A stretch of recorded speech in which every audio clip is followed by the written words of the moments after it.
right, folks. House Republicans, 4 of them, broke with Speaker Mike Johnson, handing Democrats the votes they needed to force action on Affordable Care Act tax credits.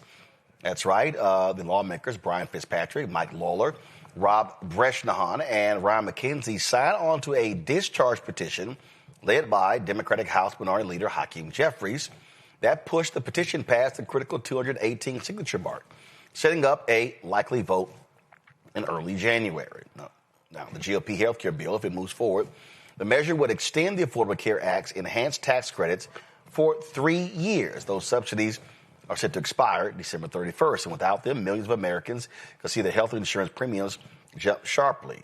Mike Johnson is brushing aside claims he's lost control of the House.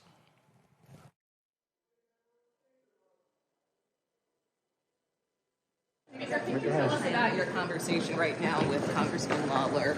It seemed like you were engaged in a pretty animated conversation. Oh, we just had some intense fellowship. It's all good. Look, we're working through very complex issues, as we do here all the time, and it's good. Everybody's working towards ideas. We're keeping a productive conversation going. That's what happens. Have you lost control of the House? I have not lost control. Because this is the third time.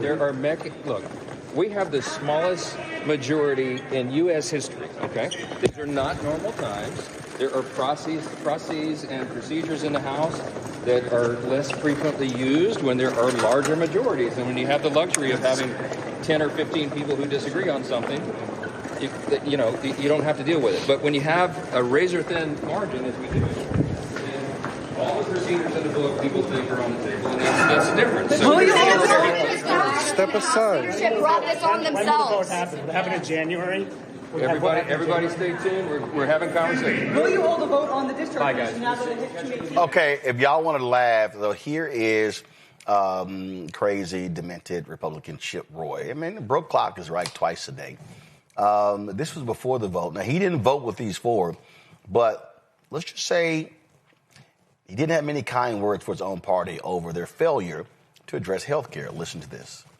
And now we're sitting here and we're listening to nonsense about health care, where my colleagues on the other side of the aisle sit here saying, well, you guys aren't doing anything about the massive expensive cost of health care. Why do you think it's expensive? Because you literally cut a deal with insurance companies to run health care. You think that's going to run wild? Yeah.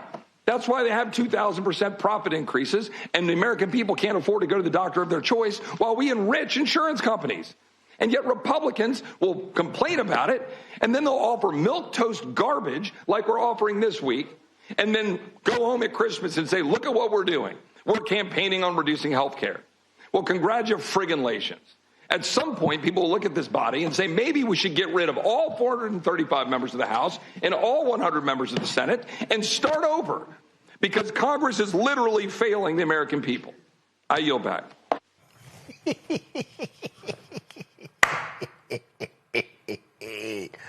Oh, here's Congressman McGovern roasting Republicans on the House floor. 2016, then presidential candidate Donald Trump said, we're going to replace Obamacare with something so much better. Nothing followed. On February 27th of 2017, the president said, we have a really terrific, I believe, health care plan coming out. Never did. May 10th, 2018, Donald Trump said, but wait till you see the plans that we have coming out literally over the next 4 weeks. We have a great health care plan coming out. Nothing happened. At a press gaggle near Air Force One in May of 2019, he said, we're coming up with a great health care plan. We're going to have a fantastic health care plan that's coming out in the next 4 weeks. Nothing ever materialized. June 16th, 2019, the president said, we're going to produce a phenomenal health care plan, and we already have the concept of a plan, and it will be so much better health care. Yeah, well, we'll be announcing it in about 2 months, maybe less. Nothing happened. Fox News interview, the president said, we're signing in a health care plan within 2 weeks, a full and complete health care plan. Nothing happened. July 2020, the president said, well, we're going to be doing a health care plan. We're going to be doing a very inclusive health care plan. I'll be signing it sometime very soon. It might be Sunday, but very, very soon. Nothing happened. August 3rd, 2020, the president says we're going to be introducing a tremendous health care plan sometime hopefully prior to the end of the month. It's just about completed. Nothing. September 15th, 2020, the president says you're going to have a new health care. We have a whole bunch of alternatives to Obamacare that are 50% less expensive and are actually better. Nothing. Never happened. September 10th, 2024, ABC News presidential debate. He says, I have concepts of a plan. You'll be hearing about it in the not too distant future. Nothing happened. December 8th, 2024, he said, we have concepts of a plan that will be much better. You'll see it very soon. Produced nothing. In May of 2025, at a White House event, he says, so we're going to be maybe coming up with something. I think this gives the Republicans a chance to actually do a health care that's much better than Obamacare. Nothing. People are sick and tired of the empty rhetoric. They're sick and tired of you saying you have a plan and you never produce one. All you want to do is undermine health care for hardworking average Americans. Mr. Speaker, I yield 2 minutes to the gentlewoman from California. I think he pretty much nailed it. Congressman John Larson. For health insurance than he does for his mortgage. Let's cut right to the chase. This is about a vote.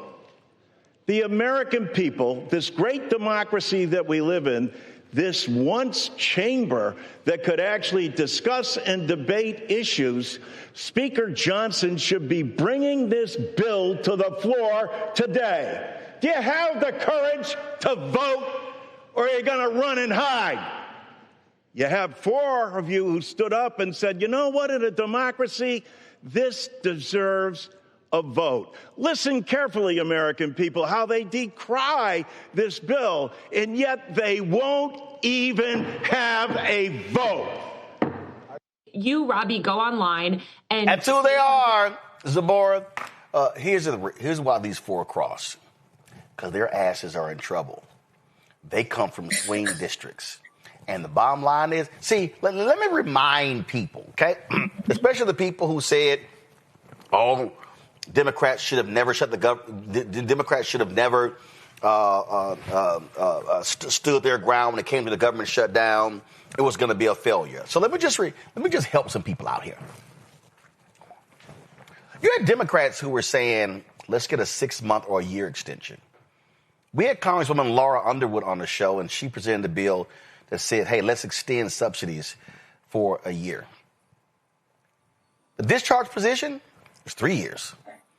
Remember, Trump last month came out and said that he was going to put forth a proposal to extend the subsidies for 3 years.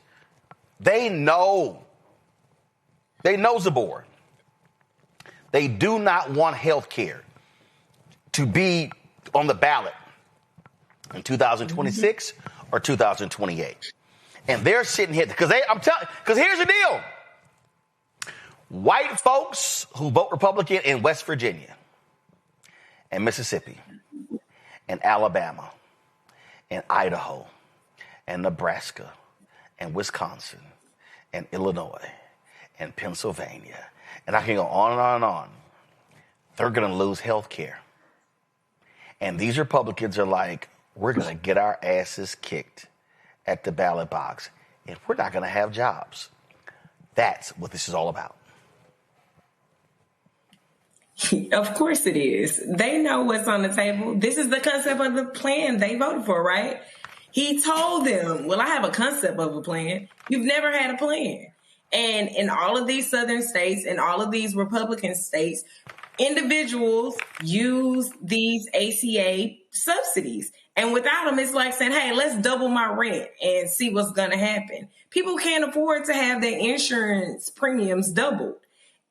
Disabled people are going to be affected. Black and brown people are going to be affected. We are disproportionately affected by this. So if you think that the individuals that are in your counties that are white, that are poor, that are middle class, that are working these jobs that have $7.25 minimum wage with no insurance can afford to be able to get their medications and the things that they need, it don't even make sense. So they know that, and they know that they are headed into 2026 where they're going to get voted up out of there.